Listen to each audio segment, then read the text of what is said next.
he's a charismatic lightning rod for social conservatism. Without him, there wouldn't have been a Schelling point for people to rally around. And all that is true, even if he's personally corrupt and has made policy mistakes. That is to say, he's a charismatic personality. That kind of person only comes once in a generation, or maybe 0 times in a generation. And so even in the world where, even in the world where he personally is a disaster, the symbol of Trump, the icon of Trump, will outlast any particular policy decision, because policy is thermostatic. It gets reversed every 4 years. Okay. So, can you explicitly say what aspects of social conservatism that he perpetuates that you think is good? He is responsible for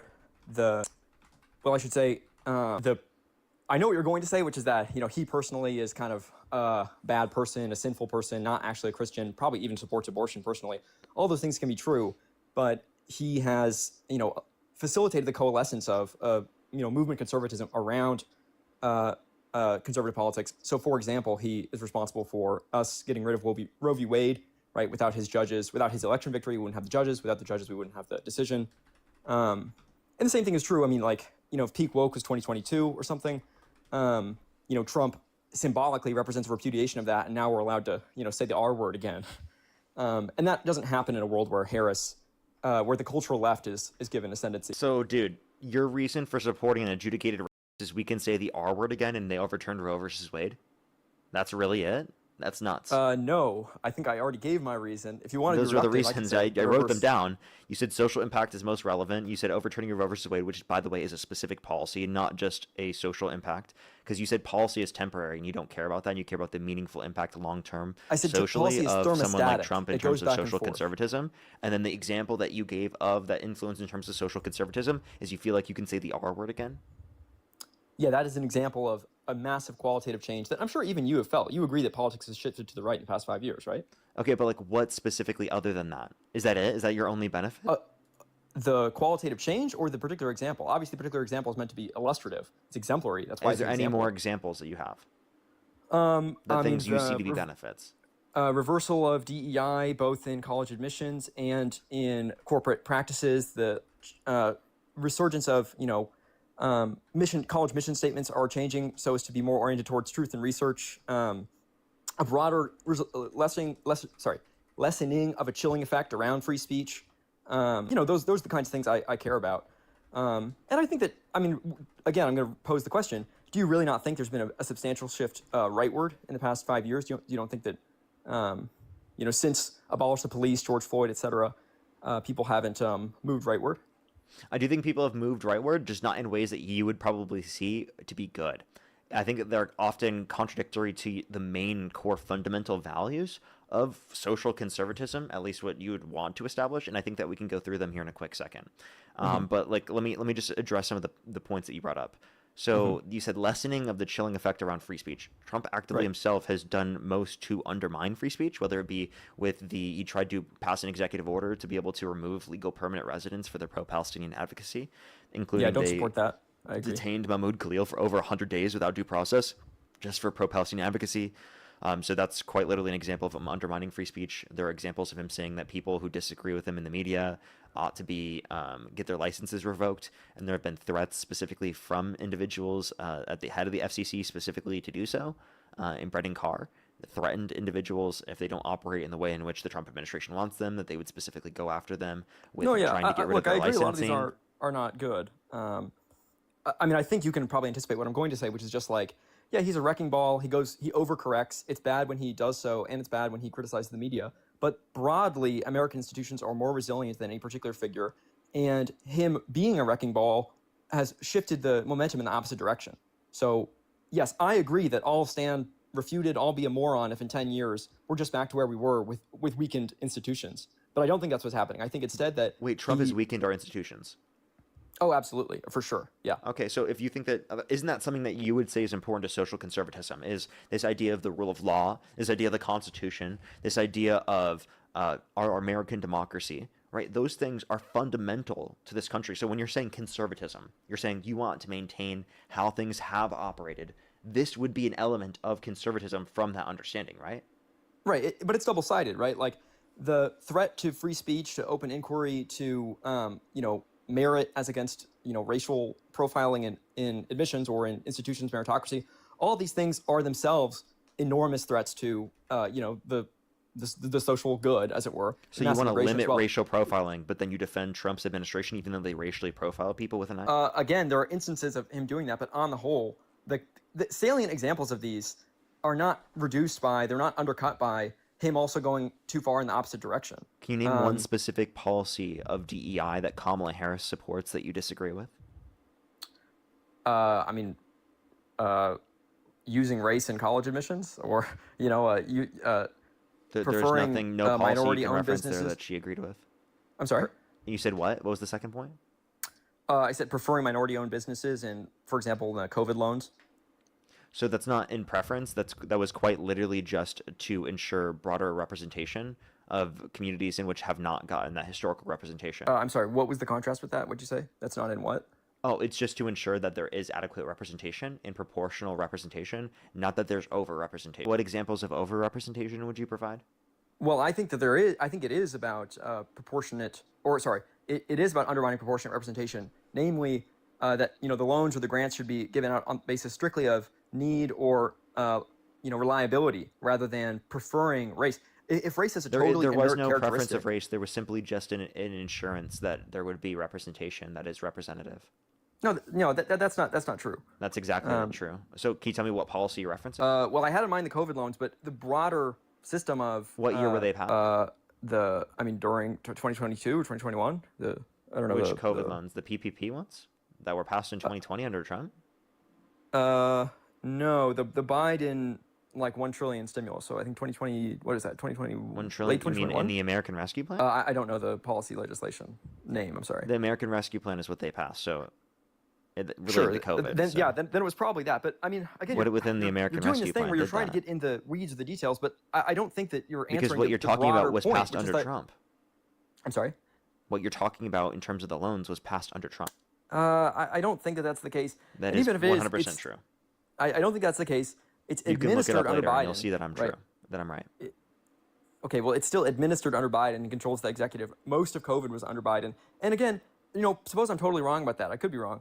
I don't think I am. But even if I am wrong, the broad principle that we should be race sensitive in a bunch of government programs is clearly a liberal belief. And it's fine that you think that. I don't think, but you should defend it forthrightly. Don't get in the weeds or the details trying to, because you're obviously a political streamer. You're going to have names and dates better than I do. But the broad point, I don't think you should run away from or shy away from, which is just being like, yeah, you think race is relevant in a bunch of situations as against merit, as against the reliability of the loan or something. I mean, do you not think that's the case? No. These are to ensure that there's adequate representation, not specifically to ensure that there's over-representation in situations in which it's not applicable or that there are not genuine conditions in which they've met for. So I heavily disagree with your framing. I don't think DEIA is meant to give people things that they're not qualified for. It's to give qualified people broader representation when historically those qualified people have not been allowed in these positions. I think it has been merit-based historically because racism and misogyny has prevented the individuals who are hiring from doing so based upon merit. We're also not considering that the Trump administration doesn't give a flying about merit with their administration, actively caring more about ideology and allegiance to Trump rather than actual merits in the first place. If you look at the individuals who are in the administration under the Trump administration, they are wholly less qualified than who existed under the Biden administration. And that's not even to be judged. That's literally just based upon blatant qualification. Yeah, that might be true. I mean, it's exaggerated because a lot of the qualifications are self-reinforcing, right? So there's a liberal academic or media landscape that then basically assigns prestige, and that prestige is what is used when we're factoring in assessment of quality. And so there's obviously a little bit of a self-reference problem. I don't deny that like the Trump movement is dumber than the liberal movement. I mean, obviously, the characteristic liberal is a university professor, and a lot of the Trump people are dummies. Nonetheless, I think that they're right. I think there's a reason why midwits are attracted to the left, and there's a kind of a bimodal distribution for conservative politics where the smartest people end up being conservative, even as a lot of the mass popular conservative movement is dumber, and it always has been. I mean, I would like to see a source of the smartest people are conservative. T.S. Eliot and McIntyre and Borges, or I don't know. I mean, Would you like to give me like titles, or are those just individual examples of people who you think are smart, who are conservative? I think that there were some of the deepest thinkers in art and philosophy. Yeah. Okay, Um, but like those are people that you tend to like.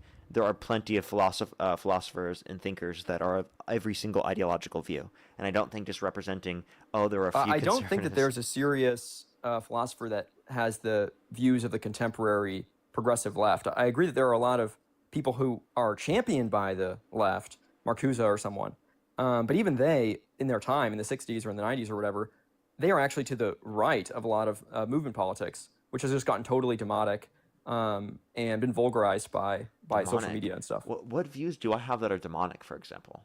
I said demotic, as in like Okay. populist. Yeah. Okay, so you're saying more. So, okay. Do you think that populism is more prevalent on our side or your side? Yeah, I think leftism is intrinsically more populistic in a bad way. When you say leftism, do you mean anti-capitalism? No, I mean leftism as a a political ideology. Okay, 1 second. My thing is gonna. I'm Does not that apply leaving. to liberals and to leftists, or are Just you give me just like 15 seconds to make sure. okay? Alrighty, give him a second to do that. And if you want to support me as always, Venmo, PayPal, link tree in the bio, as well as the description of the YouTube, as well as you can support me over YouTube Super Chat as always. Kenneth, thank you for the $11. Thank you very much. I really appreciate it. Thank you. Since the right's contribution to society is being able to say bad words and not making people's lives better. That's a good question. Well, no, obviously that's an example, right? I'm being a little bit facetious when I say that, but I don't think it's an insignificant one. I do think people's cultural lives are really strongly mediated not by economic policy, which they don't know, not by the outer reaches of policy wonkism, but of a broad cultural sense that really is informed by Instagram, social media, that what they think is right. I mean, sexual relationships are the purview of a new kind of sexual ethic, about liberation. Do you think that being gay is wrong? I think it's against natural law. Okay, what is that supposed to mean? Which is not quite the same thing. Say what? I'm sorry. What is that supposed to mean? I think that this is a bit like complex, so I don't mean to be obnoxious, but I think I have tremendous respect for the homosexuals of history, Shakespeare and Walt Whitman and Thomas Mann and Oscar Wilde. All these people I think are tremendous decadents and some of the great minds in literature and the arts. That said, I do think that or I love Pedro Almodovar, the gay filmmaker, but I think that part of being that way is intrinsically transgressive. It's intrinsically anti-society. Like the meme, like be gay, do crime. Like there's an intrinsically kind of transgressive component of that I think is related both to what is sublime in the arts, but also it's wrong. It's against natural law. It's predicated on a certain kind of unnaturalism. I'm sorry? Are you saying because it doesn't entail reproduction?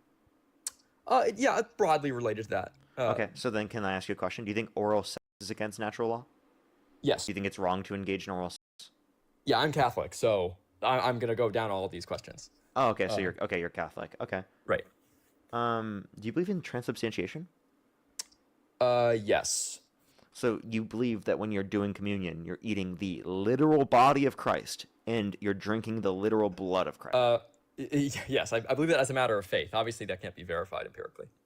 So are you a cannibal? You swiped out of the app. Are you under your own definition a cannibal? Hello? Sir, you swiped out of the app.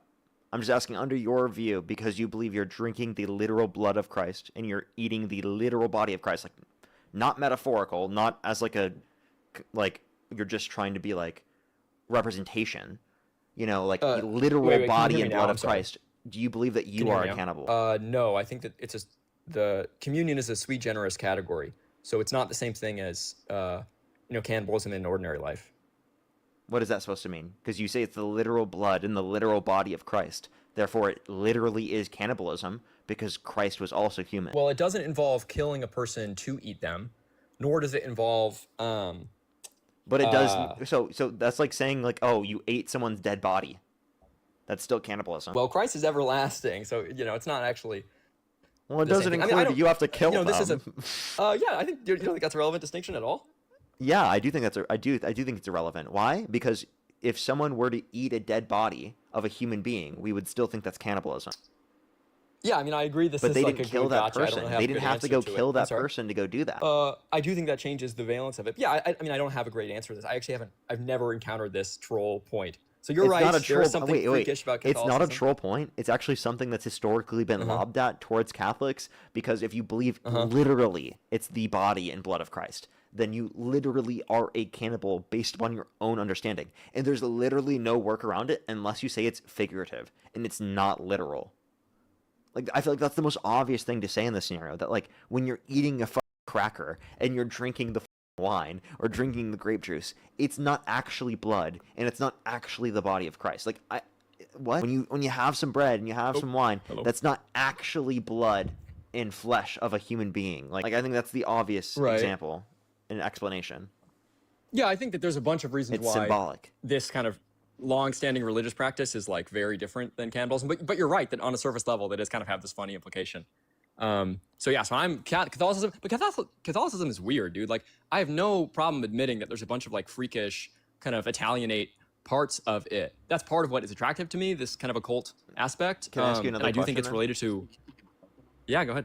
Do you think it's wrong to not consent to sex in marriage? It's wrong to not consent to sex. Like, in if your marriage. partner wants you to have sex with No, them and no, you say it is no, not. is that no, wrong? it is not wrong. It is not wrong. No. Okay, so you think that you can say no to your partner? Okay. Right. Yeah. Do you think that women should be that's allowed like- to be teachers or within the faith? No, Jesus says that is not allowed. Why not? Also, I'm hearing an echo on my end. I don't know if that is I don't hear your anything on problem my or end. my problem, but okay, cool. Okay. How do you feel about Trump's thoughts on the Pope and him representing himself as the Pope and as a god? Yeah, that is terrible. Obviously, that's bad. You can't have everything. But I mean, anti-religious, leaders being bad leaders in a religious context is nothing new. I mean, if you look at David in the Bible, in the Old Testament, it's the same kind of thing where you have these kind of quote-unquote great men of history who really personally are egomaniacs, damned to hell. I mean, Trump himself understands he's probably going to hell. And so, like I said, I'm not the average, you can hear in how I talk, I'm not the average Trump supporter, even though I am a conservative. And I think that you can admit that he has a lot of these faults as an individual without saying that the broader program of social conservatism is going to, really is bad. And I think that you can separate the individual person from, his broader political effects, not to overuse the word broad. But yeah, no, it's great. It's bad that Trump criticizes the Pope. But I don't think you It's can say you good that- support him anymore. You might be able to say that, like, you can acknowledge that he has pushed things more social conservative, but you can still be a social conservative and say, oh, I'm against Trump now. I think he's gone too far because he's literally representing himself as Jesus Christ, and that's literally blasphemy, and it's literally an unforgivable sin. Yeah, no, I don't think that.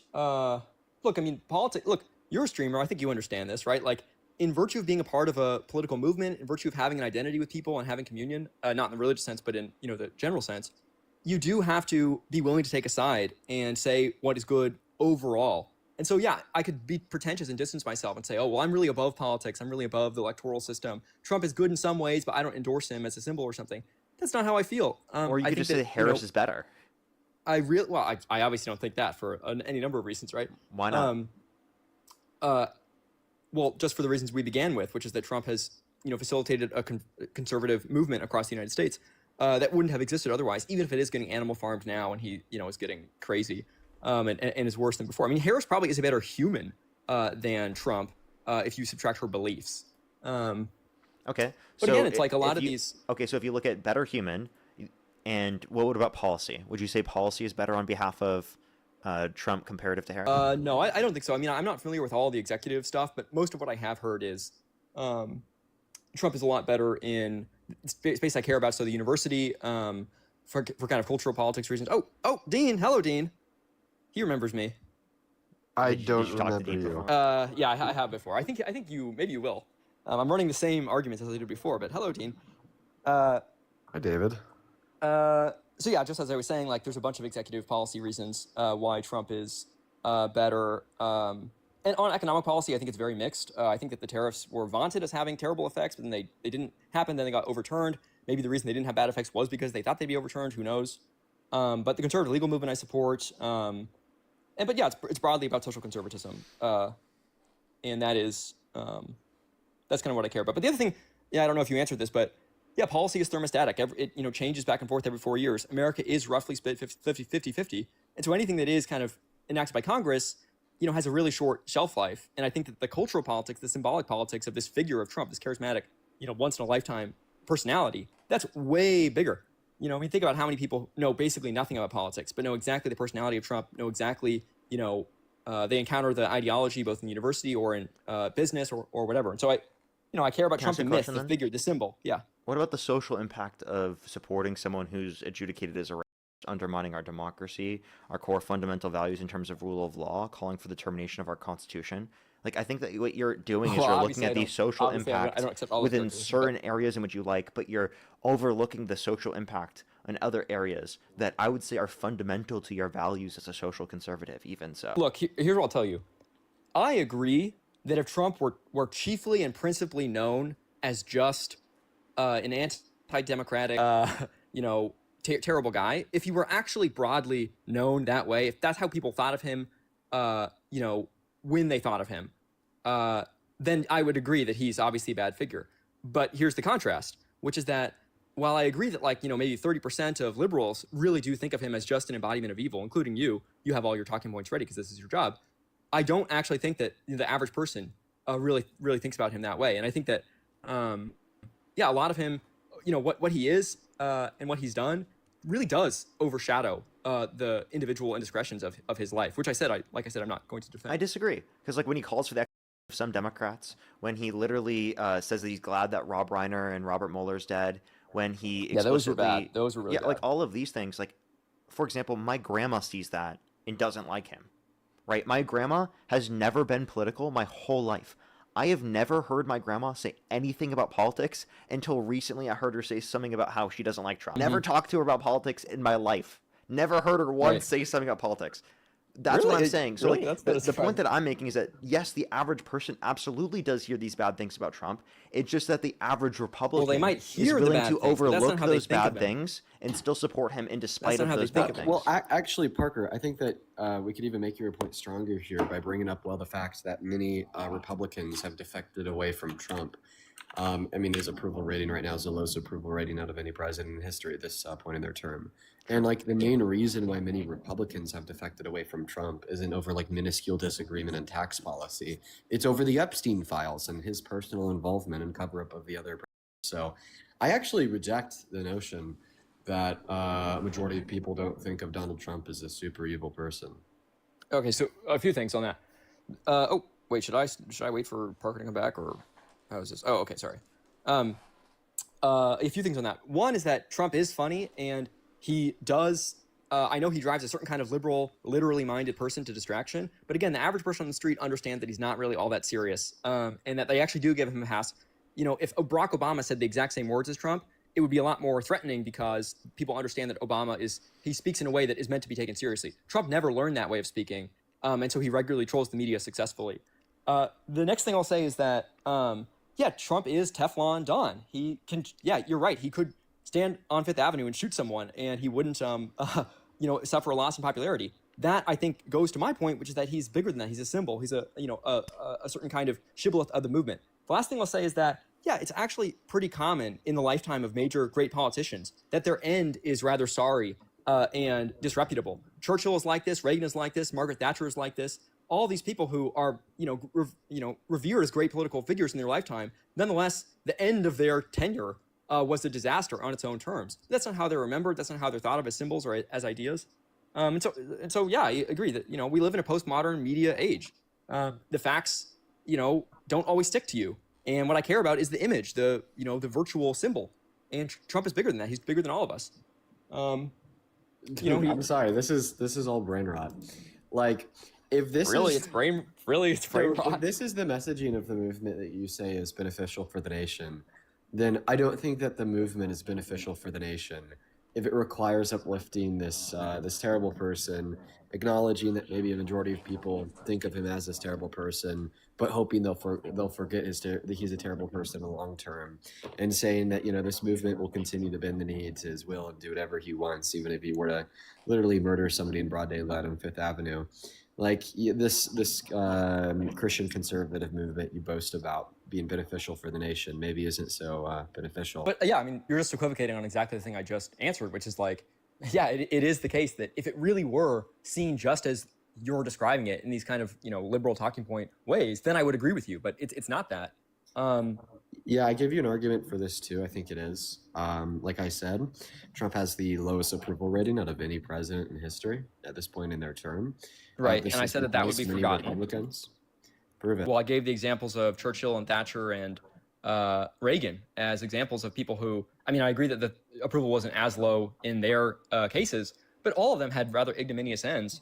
And it just didn't matter. It was okay. Any ends as bad as, I don't know, like having a credible accusation against you in this national government cover-up of a room, right, where you're also protecting the identities of the other as well. Like, have any of their ends been as bad as that? Also, right, like Well, when we like look at these figures historically, Dean, you weren't here most for people this. just forget Margaret Thatcher as a whole, and if they don't forget Margaret Thatcher, then they do look at her unfavorably. Same thing with Reagan. I don't think right? most Like, people. I feel like most Margaret Thatcher. people. I think most people kinda your forget age do. Reagan as a whole. Right. Okay, and this But- will only get worse as the younger generations age. And those that remember Reagan, well, for the most part, don't look at him too favorably. But I don't think that any of them. Yeah, you're in the we left wing see bubble, Trump and I'm in meeting the right today. wing bubble. So that's obviously we disagree about that. You weren't here for this, Dean, so maybe you haven't heard my response. But like I said, policy is thermostatic. The American people are thermostatic. Democracy works by one side going too far and then the next side coming in after them and mopping it up. So I agree that the Epstein stuff is terrible. It's not good. Trump's association with it is shameful. I mean, of course, you could say the same thing for Clinton.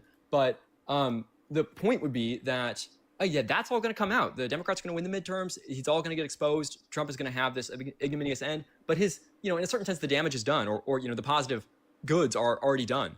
I think that, But also the negatives, like it's just like you completely ignore the negatives. The social impact of him denying the results of an election, getting 70% of the Republican Party to believe the election was stolen with no evidence. The impacts of him causing that extra violence, I think it was like stolen. Do you want to talk calling for about the that? deaths of some Democrats because they said to follow the law and to not follow off orders. Him saying that he's glad that certain people are dead that just literally investigated him or disagreed with him politically. Do you understand the irreparable negative impact that will have on our social culture?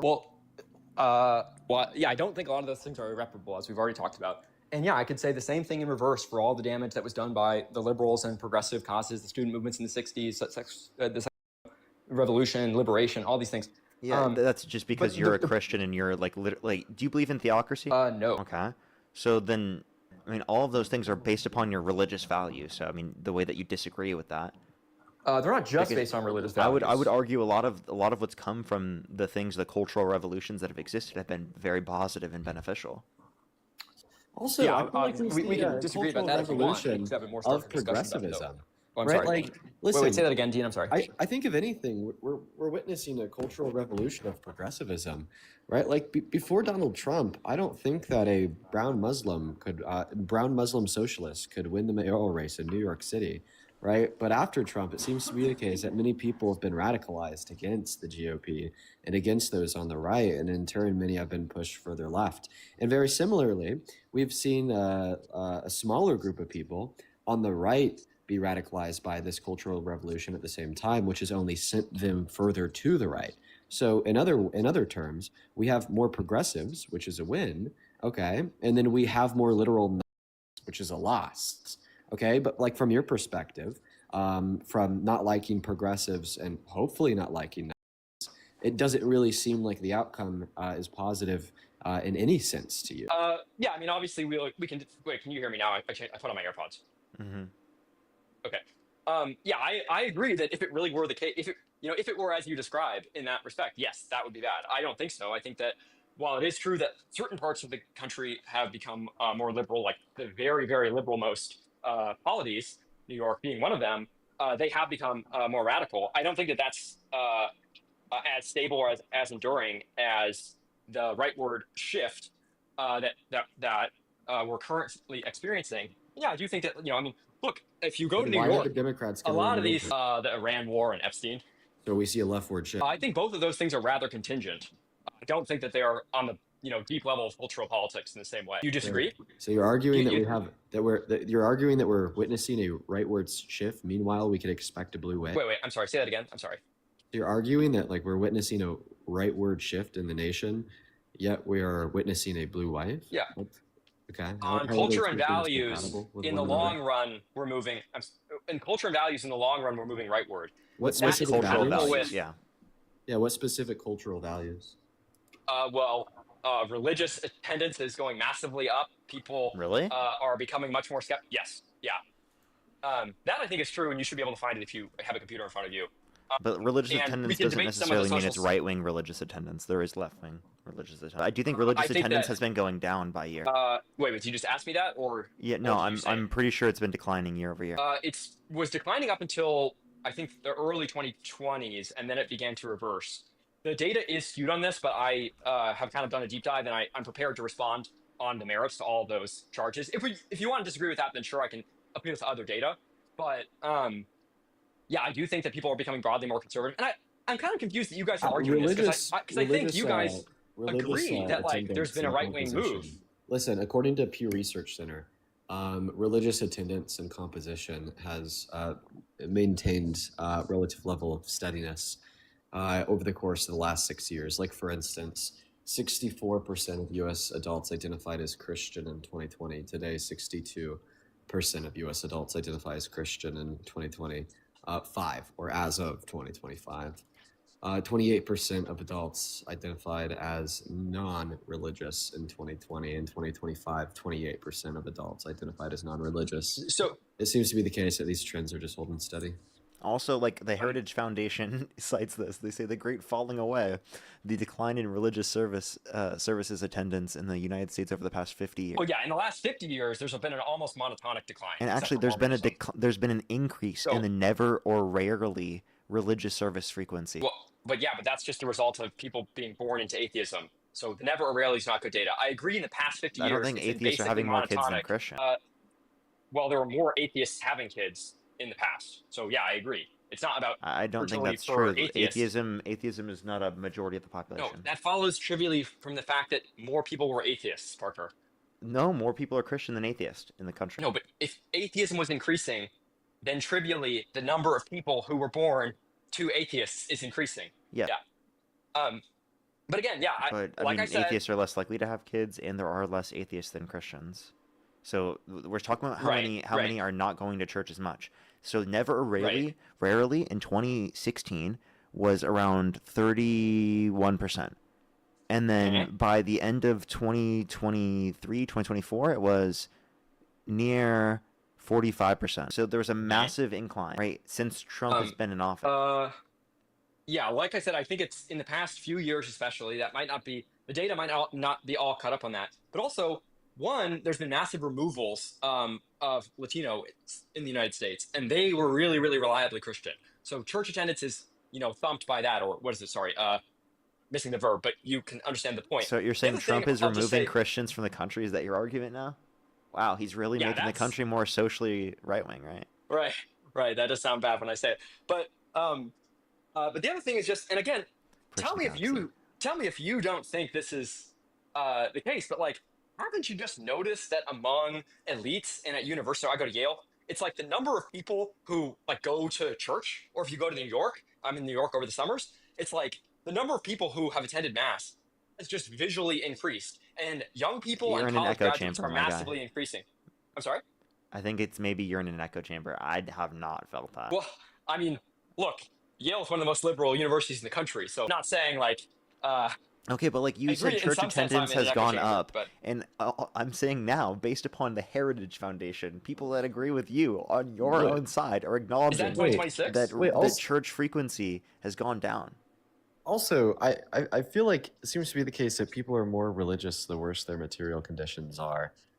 And the reason why it seems to be the case that people are more religious the worse their material conditions are is because it gives them more reason to have faith in some divine intervention of their material conditions or everlasting life in the best material conditions once they die, right? So, I mean, if you're essentially telling us the reason why you support Trump as president is because he's making people's material conditions worse, okay, he's over the average American, he's shaking up the global economy, he's destroying other countries with war and famine, he's deporting I know people the laundry with no due list. process. I know the laundry list. Be tortured and seek out in El Salvador, so on and so forth. Therefore, people's material conditions are worse. Therefore, you think that they're more likely to be more religious. Well, then it just seems Yeah, to be I the don't case think that that that's you're like what you're is like a explaining it. Obviously, I have a different account of what's going on. you're like a Christian like fascist. Is that a thing? Christo-fascism? Yes, Are it you a People is. say that. Christo-fascist? I'm not that. Fascism is evil. But Wait, hold on. Can you look at the screen real quick? yeah, what year is that from? It is between the years of I think it's No, 70, I mean, what year was the 1975 to publication of the graph? 2021. Yeah. No, I'm not. Look, I'm saying something very, Or very modern. 2024. Like in It's the past few 1972 to years. 2024. Sorry. Right. Look, I'll just submit. If you totally dispute that the number of people becoming religious, the number of people interested in social conservatism is really not on the increase, According that to your really own surprises side, me. it's still And declining. I don't think that. Like I said, I have my own data, but I don't have a computer in front of me. I can't bring it up for you. It was in the live for like 2 minutes before you let me up, so I wasn't even really prepared. But I will say that This is from the Heritage Foundation. if you just want to say that like people aren't really becoming more conservative in the past few years, that shocks and surprises me. But I guess we're at an impasse, and fair enough. But I think that conditional on me being right about the empirics, and I think that I am, they're conditional on that. I think that it is the case that Trump has been good. He has been a lightning rod or a channeling force. And that's remains But you, true you even judged if that based there are on who was contingent going. problems. Wait, the way you judged that was what percent of people are going to church, and then I just gave you a No, source that that's proves that there a are less data people point going I to church appealed weekly. to. Huh? They just left.